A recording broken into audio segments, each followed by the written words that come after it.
Welcome to the deep dive. Today we're synthesizing a really dense stack of intel reports, economic data, and judicial proceedings, Right. all to get a picture of the current pretty acute crisis facing the United States. We're trying to understand how the system went from just high risk to, well, a state of realized failure. And that transition is the whole story here. The assessment isn't about a potential crisis anymore. It's a confirmed polycrisis. Meaning multiple systems failing at once. Exactly, failing together, not one after the other. It's a total systems freeze.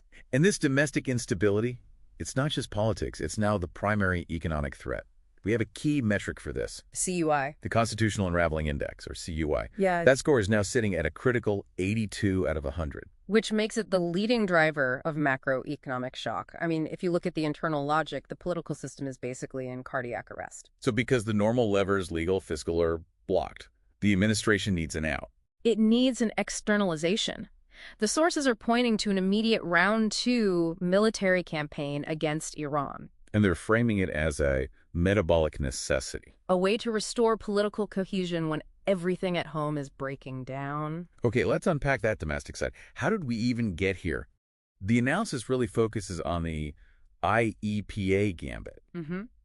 That's the attempt by the executive branch to use the 1977 International Emergency Economic Powers Act. To do what, basically? To impose huge tariffs and seize unilateral control over fiscal policy, to completely bypass Congress. And that triggered a judicial head-on collision. It did. The Supreme Court signaled a very hard line against it, leaning on the major questions doctrine. Essentially saying that something that big, economically and politically, needs clear authorization from Congress. You can't just do it. But instead of backing down, the administration's internal theory, which the sources called the dominance model, The dominance model. sees that legal defeat not as a check on power, but as an institutional failure that has to be bypassed through, escalation. And that failure had a real price tag. We saw the programmatic dismantling of the civil service through Schedule F. And by gutting that institutional knowledge, that directly caused the 43-day government shutdown. A shutdown with a confirmed loss of, $92 billion. $92 billion loss in foundational economic activity, just erased.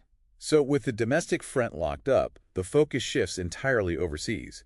The Iran Round 2 Likelihood Score, the IRL, is now at 9.7 out of 10. The trajectory seems locked, and what's really fascinating here is the operational posture. The non-carrier strike group. The non-CSG posture, yeah.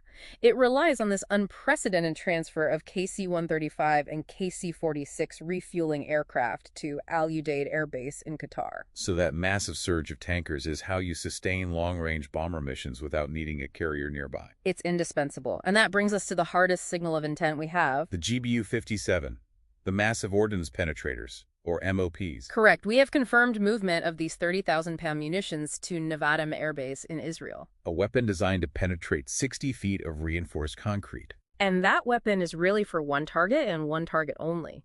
Iran's deeply buried Fordo facility. Its deployment all but confirms direct B-2 Spirit stealth bomber participation. The intent is clear. But the risk of Iranian retaliation is, it's catastrophic.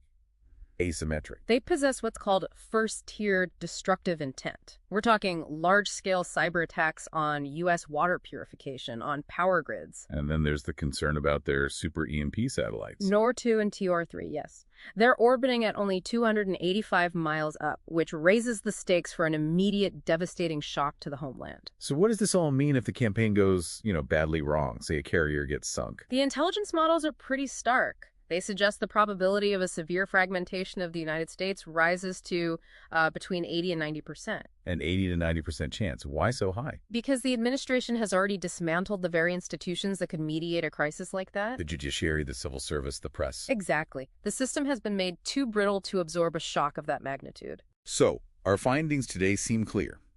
The current trajectory is locked in by domestic necessity. The integrity of the Union now rests entirely on the outcome of a very high-risk foreign war. And the source material is explicit that this dominance model leaves no room for compromise. So this raises a crucial question for you. In a system where failure is only met with more escalation and the mechanisms for crisis management have been severed, what's the realistic path forward when that inevitable shock arrives? What does a nation even look like when it fails to normalize after a terminal crisis?